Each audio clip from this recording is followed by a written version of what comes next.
मेरे लिए देश की सबसे बड़ी 4 जातियां हैं। एक अमृत स्तंभ है हमारी नारी शक्ति, दूसरा अमृत स्तंभ है हमारी युवा शक्ति, तीसरा अमृत स्तंभ है हमारे किसान भाई बहन, चौथी अमृत शक्ति है हमारा गरीब परिवार। जो करेगा जात की बात उसको कस के मारूंगा लात। माली ऊंचे कि तेली ऊंचे कहां लिखा है? ये हर्बर्ट रिस्ले के सेंसस कमीशन में लिखा हुआ है, और जिस आधार पे उसने ऊंचा नीचा तय किया, अब वो दुनिया में वाहियात कह के ठुकराया जा चुका है। जानते क्या आधार था? जिनका माथा ऐसा है वो ऊंचे हैं, जिनकी ठुड्डी ऐसी वो ऊंचे हैं, जिनका रंग ऐसा वो ऊंचे हैं, जिनका कंधा ऐसा है, जो पूरी दुनिया में एब्सर्ड कर दिया गया वो। और उसके बाद जब आजादी मिली, सारे नेताओं ने, चाहे कांग्रेस के हो, सोशलिस्ट पार्टी के हो, समाजवादी, जो इन लोगों के साथ लोहिया जी, जनसंघ के, सबने कहा भारत में जाति के आधार पे गणना नहीं होगी, इसलिए 1951 ऑनवर्ड कभी गणना नहीं होगी। देख लेना, जैसे मैंने कोविड के बारे में बोला था, चाइना के बारे में बोला था, मैं बोल रहा हूं कास्ट सेंसस होगा और हिंदुस्तान के गरीबों की जो हिस्सेदारी बनती है वो उनको मिलेगी, और वो काम कांग्रेस करके दिखाएगी। राहुल गांधी कहते हैं तो पूछिए उनसे कि जहां जहां कांग्रेस शासित राज्य क्यों नहीं कहा अभी तक कराए। जातियों की गणना एक सर्वे के स्थान पर मूल जनगणना में ही सम्मिलित होनी चाहिए। और उस समय भी 15 में भी लालू जी ने बोला था कि जितने आरएसएस वाले हैं कान पकड़वा करके भी अगर करवाना पड़ेगा तो करवाएं। आज इनकी मजबूरी है। कुछ लोग बुखलाए गए, कहते हैं सरकार उनकी है, सिस्टम हमारी है। और मेरे प्रधानमंत्री आदरणीय नरेंद्र मोदी जी उचित समय पर उचित फैसला लेने के लिए जाने जाते हैं। खत्म, bye bye, tata, goodbye, गया।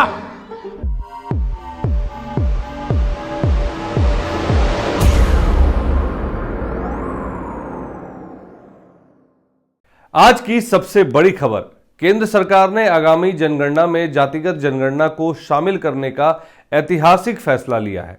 इस फैसले ने बिहार की सियासत में हलचल मचा दी है, खासकर राष्ट्रीय जनता दल के खेमे में है, जहां वो इसे अपनी वैचारिक जीत के रूप में देख रहे हैं। आज हम इस फैसले को राजनीतिक दृष्टिकोण से भी समझेंगे। आरजेडी नेता तेजस्वी यादव, लालू प्रसाद यादव और उनके समर्थकों की प्रतिक्रियाओं पर भी नजर डालेंगे और बिहार की राजनीति पर इसके प्रभाव का विश्लेषण करेंगे। नमस्कार, आप देख रहे हैं बीएमडब्ल्यू न्यूज का खास कार्यक्रम स्पॉटलाइट और मैं हूं आपके साथ अभिषेक। 30 अप्रैल 2025 को प्रधानमंत्री नरेंद्र मोदी की अध्यक्षता में केंद्रीय कैबिनेट ने आगामी जनगणना में जातिगत जनगणना कराने का फैसला लिया। इस घोषणा के बाद बिहार में सियासी माहौल गर्मा गया। भारतीय जनता पार्टी, जो पहले इस मुद्दे पर हिचकिचाती रही, अब इसे लागू करने जा रही है। इसे कई विश्लेषक बिहार विधानसभा चुनाव 2025 से पहले एक रणनीतिक कदम के रूप में देख रहे हैं। बिहार, जहां ओबीसी और ईबीसी मिलकर 63% से अधिक आबादी बनाते हैं, वहां यह फैसला बीजेपी को पिछड़े वर्गों के बीच अपनी पैठ बढ़ाने का मौका दे सकती है। लेकिन इस फैसले ने सबसे ज्यादा उत्साह आरजेडी के खेमे में देखा गया। आरजेडी नेता और नेता प्रतिपक्ष तेजस्वी यादव ने इस फैसले का स्वागत करते हुए पटना में पटाखे फोड़े, जो आपकी स्क्रीन पर भी आपको देख रहे होंगे, और मिठाइयां बांटकर जश्न भी मनाया। तेजस्वी ने सोशल मीडिया प्लेटफॉर्म एक्स पर लिखा, 29 साल पहले जनता दल के नेतृत्व वाली संयुक्त मोर्चा सरकार ने जातिगत जनगणना का निर्णय लिया था, जिसे एनडीए ने पलट दिया। अब लालू जी और समाजवादियों के दबाव में एनडीए को यह फैसला लेना पड़ा। यह सामाजिक न्याय की जीत है। तेजस्वी ने इसे अपने पिता लालू प्रसाद यादव की दशकों पुरानी लड़ाई का परिणाम बताया।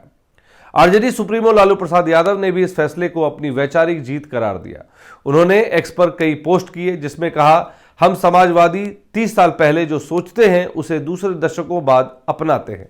1996 से 97 में मेरे नेतृत्व में संयुक्त मोर्चा सरकार ने जातिगत जनगणना का फैसला लिया था, जिसे वाजपेयी सरकार ने लागू नहीं किया। 2011 में भी हमने संसद में इसकी मांग उठाई। ये हमारी लड़ाई की जीत है। लालू ने इसे ओबीसी, एससी, एसटी और सामाजिक न्याय के लिए एक बड़ा कदम बताया। आरजेडी कार्यकर्ताओं में इस फैसले को लेकर जबरदस्त उत्साह देखा गया। पटना में आरजेडी कार्यालय के बाहर सैकड़ों समर्थकों ने पटाखे फोड़े और नारे लगाए, जैसे लालू तेजस्वी जिंदाबाद और जातिगत जनगणना जिंदाबाद। एक कार्यकर्ता ने कहा, यह लालू जी की 30 साल की तपस्या का फल है। अब बिहार में सामाजिक न्याय का नया दौर शुरू होगा।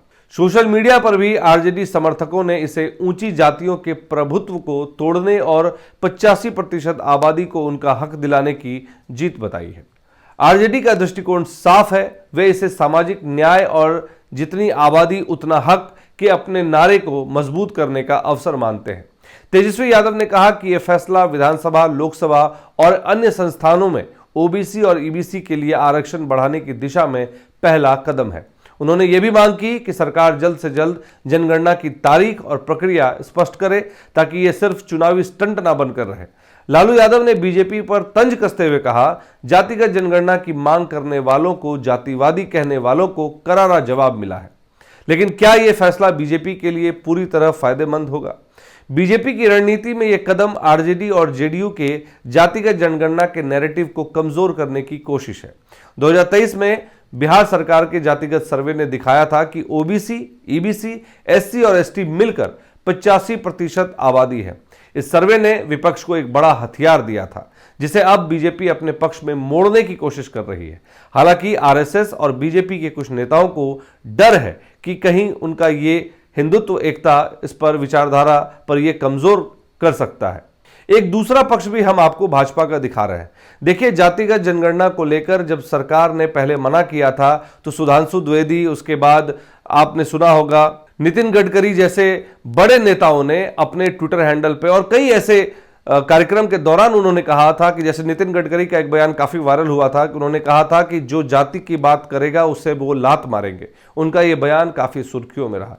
भाजपा नेता सुधांशु द्विवेदी की बात करेंगे तो उन्होंने भी कई ऐसे कार्यक्रम में उन्होंने कहा था कि जातिगत जनगणना जो है वो विभाजन का काम करेगी। और अब उनके जो इतने सारे बयान हैं वो अब सोशल मीडिया पर ट्रेंड कर रहे हैं। लोग उनका मजा ले रहे हैं कि किस तरह से उनकी बातें और कैसे वो पलटी मार रहे हैं। अब उनकी तुलना नीतीश कुमार से कर रहे हैं कि नीतीश कुमार जैसे पलटू राम है, भाजपा के नेता भी पलटू राम है, अपनी बातों से पलट जाते हैं। और किस तरह से पलट रहे हैं वो चर्चा का विषय है और सोशल मीडिया पर ट्रेंड कर रहा है।